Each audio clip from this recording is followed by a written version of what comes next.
ఈరోజు నేను క్యాబేజ్తో వడ ఇంకా పకోడా ఒకటే రెసిపీతో 2 వెరైటీస్ ఎలా చేసుకోవచ్చు అన్నది చేసి చూపిస్తాను.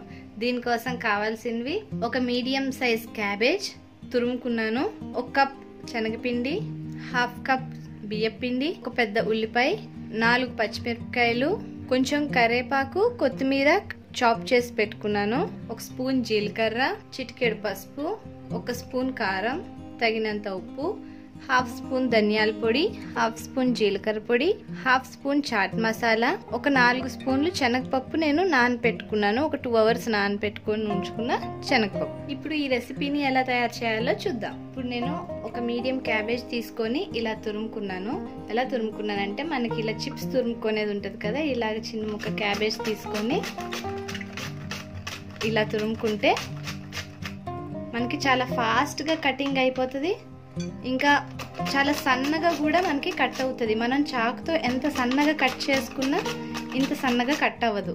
చూసారు కదా ఎంత సన్నగా కట్ అయిందో, ఇంత సన్నగా కట్ అవ్వాలి. ఇప్పుడు ఇందులో పచ్చిమిరపకాయలు, ఉల్లిపాయలు, కొత్తిమీర, కరివేపాకు, జీలకర్ర, పసుపు, కారం, ఉప్పు, ధనియాల పొడి, జీలకర్ర పొడి, చాట్ మసాలా ఇవి వేసుకొని ఒక్కసారి మనం కలుపుకుందాం. మనం ఈ రెసిపీలో వాటర్ యాడ్ చేయక్కర్లేదు, మనం కలుపుతున్నప్పుడే ఇందులోంచి క్యాబేజ్లోంచి మనకి వాటర్ వస్తుంది కాబట్టి ఆ వాటర్తోనే మనం ఇదంతా కలుపుకోవచ్చు. ఇలాగంతా కలుపుకున్నాక ఇందులో శనగపిండి, బియ్యపిండి, మనం నానపెట్టుకున్న పప్పు, ఈ పప్పు వేసుకోవడం వల్ల చాలా టేస్ట్ వస్తుంది. ఇలా వేసేసుకున్నాక మళ్ళీ ఇదంతా బాగా కలుపుకోవాలి. క్యాబేజ్ని కొంచెం ప్రెస్ చేసుకుంటూ కలుపుకుంటే మనకి వాటర్ అన్నది బయటకు వస్తుంది. చూసారు కదా నేను ఇలాగా కలిపేసుకున్నా. నేను ఇందులో కొంచెం కూడా వాటర్ వేసుకోలేదు. వాటర్ వేసుకోకుండానే మనం ఇలా కలిపేసుకోవచ్చు. ఒకవేళ మీకు ఇది బాగా డ్రైగా ఉంది, మాకు వడ చేయడం రావట్లేదు అని మీకు అనిపిస్తే ఒక 2 స్పూన్స్ వాటర్ వేసుకోండి, అంతకన్నా ఎక్కువ వేసుకోవద్దు. అసలు వాటర్ వేసుకోకుండా చేయడానికే చూడండి. ఇప్పుడు దీన్ని మనం ఇలా చిన్న చిన్న బాల్స్గా తీసుకొని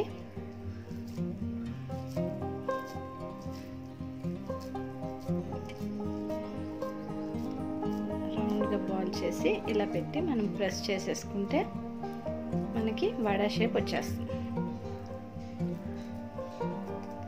ఇలా వడలు మీరు రౌండ్గా చేసుకోవచ్చు, ఓవెల్ షేప్లో చేసుకోవచ్చు, మీకు ఎలా ఇష్టమైతే అలా చేసుకోవచ్చు. ఇలాగా వడలన్నీ రెడీ చేసి నేను ఒక ప్లేట్లో పెట్టేసుకుంటున్నాను. చూసారు కదా ఈ థిక్నెస్తో చేసుకుంటే మనకు బాగా ఫ్రై అవుతాయి.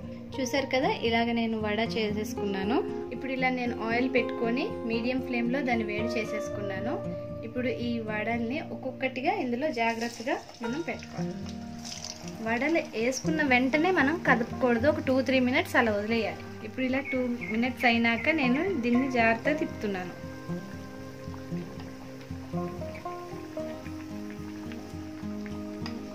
ఇప్పుడు ఇలా తిప్పుకున్నాక మనకి మంచి గోల్డెన్ కలర్ వచ్చేంత వరకు వేపుకొని తీసేసుకోవాలి. ఇప్పుడు ఇవి మనకి గోల్డెన్ కలర్ వచ్చేసాయి, వీటిని బయటికి తీసేసుకుందాం.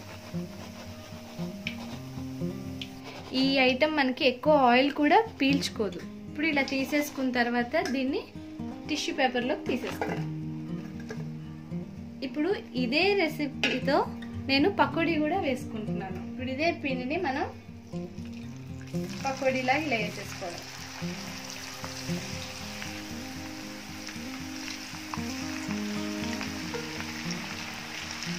చూసారు కదా వేసుకున్న వెంటనే మనకి బబుల్స్ ఇలా ఎక్కువ వచ్చి ఇలా తగ్గిపోతూ ఉంటాయి. అప్పుడు ఆ బబుల్స్ తగ్గినాక అప్పుడు మనం గట్టి పెట్టి తిప్పుకోవాలి. ఇప్పుడు ఇలా బబుల్స్ అన్నీ ఆగిపోయి మనకి కలర్ కూడా లైట్ గోల్డెన్ కలర్ వచ్చేసింది. ఇప్పుడు ఇది తీసేసుకోవడమే. 1 సెకండ్ ఆగితే ఆయిల్ అంతా మనకి కిందకు వచ్చేస్తుంది. ఇప్పుడు దీన్ని టిష్యూ పేపర్లో వేసేసుకుందాం. చూసారు కదా వ్యూయర్స్, క్యాబేజ్తో వడ ఇంకా పకోడా ఎలా తయారు చేయాలో మీరు కూడా తప్పకుండా ట్రై చేయండి. మీకు ఈ వీడియో నచ్చితే please like, share and subscribe. Thank you for watching viewers.